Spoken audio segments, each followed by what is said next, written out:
Viens d'écouter une émission qui montre des réels cas de divorce à la télé américaine, bien évidemment. Et ce cas de divorce, une fois n'est pas coutume, m'a vraiment fait réfléchir sur plein de points. Alors, la jolie femme blonde que vous voyez là a été mariée à cet homme avec des lunettes. C'est un homme qui travaille en tant que... En tout cas, il travaille dans la comptabilité, système d'exploitation, je ne sais pas quoi dans la comptabilité. En gros, il gagne très bien sa vie. C'est une grosse tête. Et elle, ben, c'était une cassos, on va dire les choses comme elles sont. Pourquoi? Parce qu'en fait, quand il a rencontré cette femme, il est sorti avec elle environ 7 ans. Et durant l'intervalle où il est sorti avec elle, il l'a rencontrée dans un premier temps, bien sûr, dans un bar. Elle était serveuse. Elle avait deux enfants de deux pères différents. Et lui, il sortait avec elle occasionnellement, mais c'était pas exclusif. Mais il aimait bien cette femme. Et il y a 2 ans de ça, il a décidé de lui trouver un emploi dans l'entreprise dans laquelle il travaille. Donc il a réussi à la faire sortir de statut de serveuse pour qu'elle ait un poste de cadre ou d'employé dans la boîte dans laquelle il travaille. Et ensuite, parce qu'ils se voyaient, ils faisaient leur bail, sauf que c'était pas une relation continue suivie. Elle est tombée enceinte d'un autre homme. Et lui, parce qu'il aimait beaucoup cette femme, parce qu'elle était magnifique, parce que bah, je pense que c'est le genre de femme qu'il aurait aimé avoir, il a accepté de l'épouser, elle et ses 3 enfants de 3 pères différents. Franchement. Du coup, elle avait son polichinelle dans le tiroir, elle était enceinte quand il l'a épousée. Sauf que, petite précision dans cette histoire, ils avaient décidé, parce qu'ils vivaient tous les deux en location, d'acheter une maison. Cependant, elle n'a pas d'argent. Lui, en revanche, homme célibataire depuis de nombreuses années, il a travaillé, il a mis de côté beaucoup d'argent. Du coup, ils ont acheté une maison qui équivaut 600 000 dollars, 700 000 dollars selon les estimations. Cependant, avant qu'il passe devant le maire et qu'il marie la femme, il avait déposé un acompte de 160 000 dollars. Et après, il continue à payer l'hypothèque. En sachant que comme maintenant ils étaient mariés, il a décidé d'acheter une voiture que elle conduit et y payer l'hypothèque chaque mois. Sauf que 6 mois après le mariage, il s'est rendu compte qu'elle le trompait.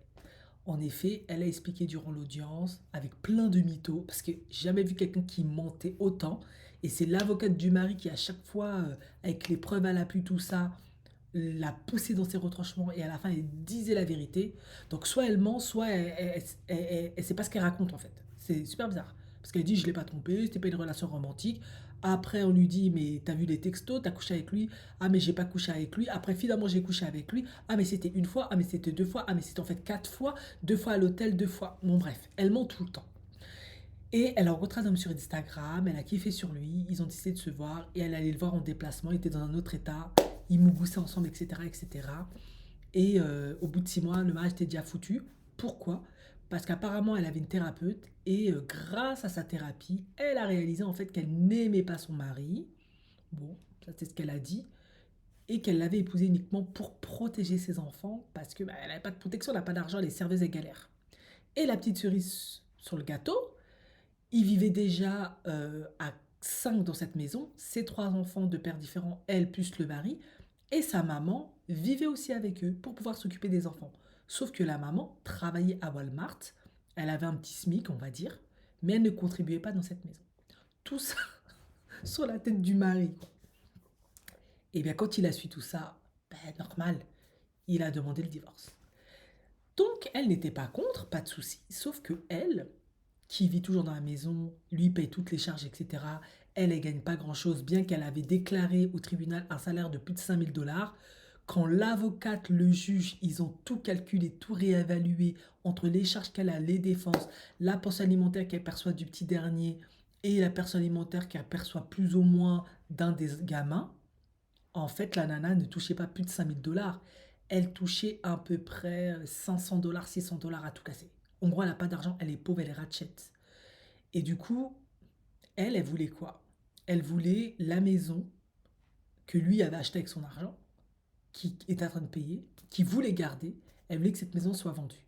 Du coup, durant le tribunal, l'avocate n'arrêtait pas de lui dire, en fait, toi, tu fais ça pour l'argent. Non, je ne fais pas ça pour l'argent.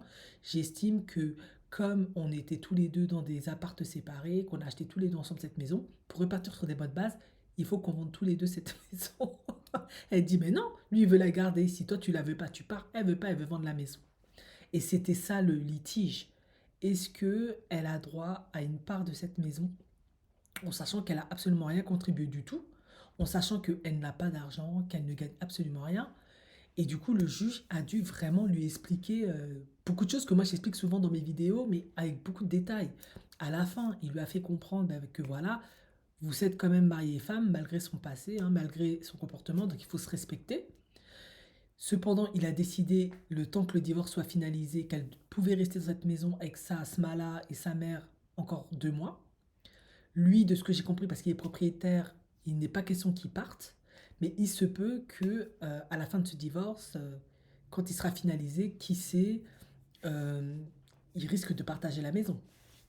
En tout cas, on a l'impression que ça tend un petit peu plus du côté du mari, parce que, en l'occurrence, cette femme n'a aucune prétention sur cette maison, mais il se peut qu'à la fin, il vende quand même la maison, une maison qu'il a achetée avec son argent, elle n'a même pas contribué.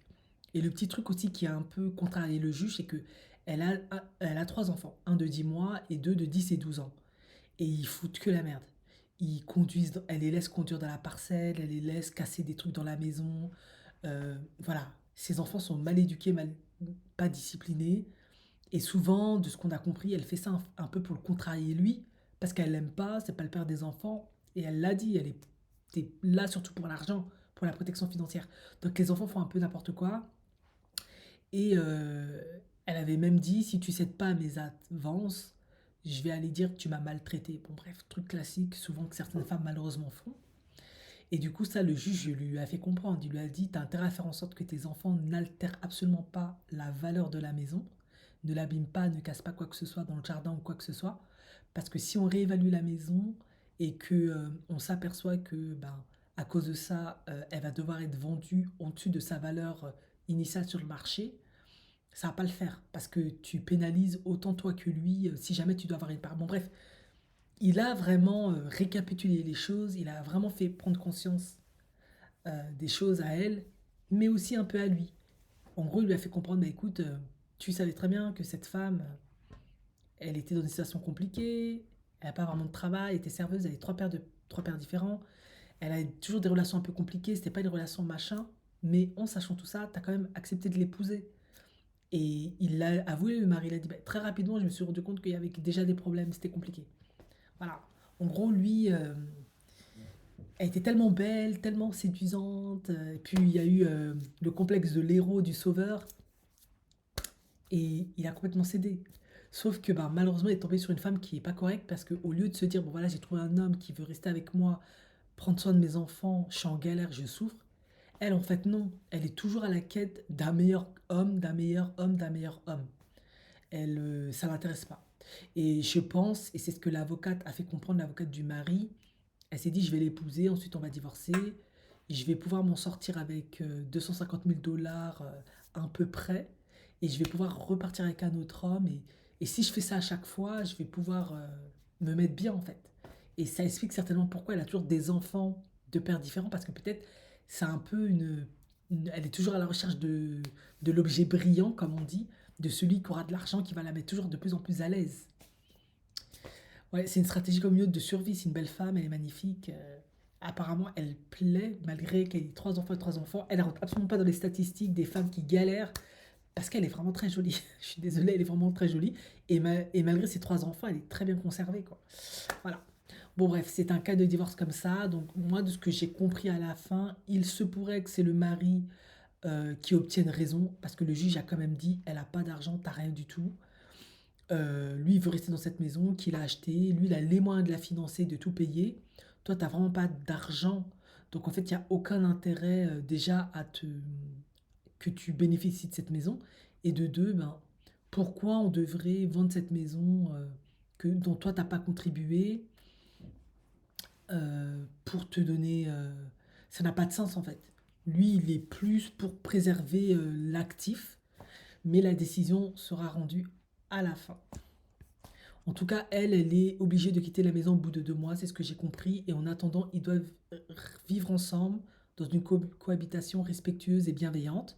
Cependant, il a quand même dit, si vous ne pouvez pas vous supporter, ben, je vous invite un des deux à déménager et à laisser l'autre en attendant la décision finale. Voilà.